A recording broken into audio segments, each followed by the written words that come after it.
এই হচ্ছে সেই বহু আকাঙ্ক্ষিত ব্রিজ, যেটা রূপগঞ্জ এবং মোড়াপাড়াকে সংযুক্ত করেছে শীতলক্ষ্যা নদীর উপর দিয়ে। এই ব্রিজটা, নদী দেখুন। এদিকে আমাদের বাংলাদেশ এডিবল অয়েল লিমিটেড আছে, সেটা পরে দেখাই। এই নদী দিয়ে অনেক জাহাজ আসা যাওয়া করে, coaster vessel, oil tanker Chittagong থেকে যায়।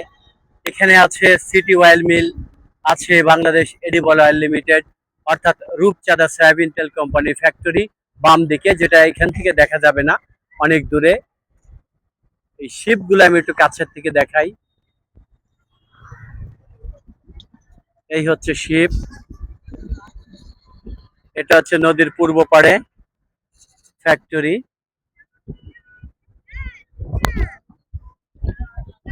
জাহাজগুলো এখন অ্যাঙ্কর করে আছে নদীতে। এখানে অনেক জেটি, এখানে দেখেন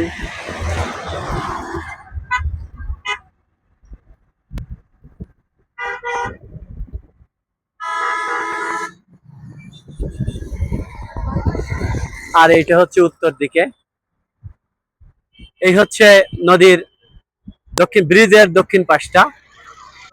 তা এই বহু আকাঙ্ক্ষিত, আগেই বলেছি, এই ব্রিজটা আজ থেকে প্রায় 20-25 বছর আগে এই ব্রিজ হওয়ার কথা ছিল।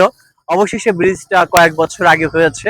জাস্ট পশ্চিম পাশটা হচ্ছে রূপগঞ্জ এবং এর পূর্ব পাশটা হচ্ছে মোড়াপাড়া, এই দুটোকে সংযোগ করেছে এই ব্রিজ।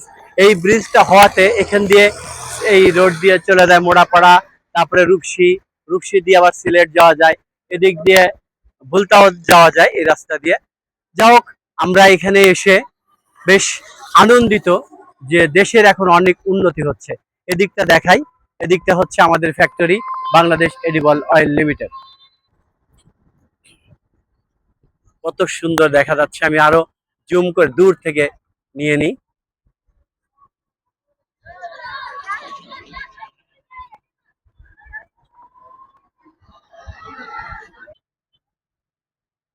ব্রিজটা কত সুন্দর দেখা যায় দেখেন।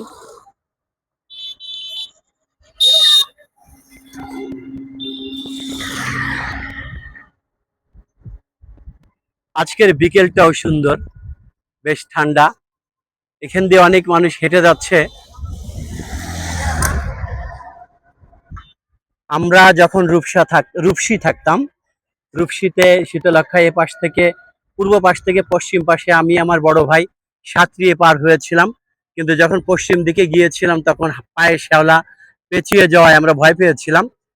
তখনকার নদীটা আরো বড় ছিল। সেই 2000 না 1900 সম্ভবত 58 সালে, 98 সালের দিকে। আমি রূপসীতে 1994 সালে কোম্পানিতে জুলাইয়ের 5 তারিখ থেকে আছি, 4 তারিখ থেকে। যাই হোক, তখন এই শীতলক্ষ্যা নদী আরো চওড়া ছিল। এখন এই নদীর প্রশস্ততা কমে গেছে। দেখেন ওখানে 3টা শিপ এই যে আছে পরাপর,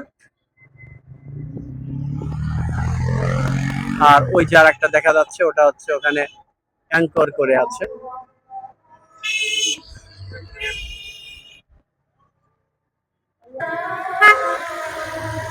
এখনই শেষ করে দেব এখানের ভিডিওটা। দেখালাম শীতলক্ষ্যা নদী।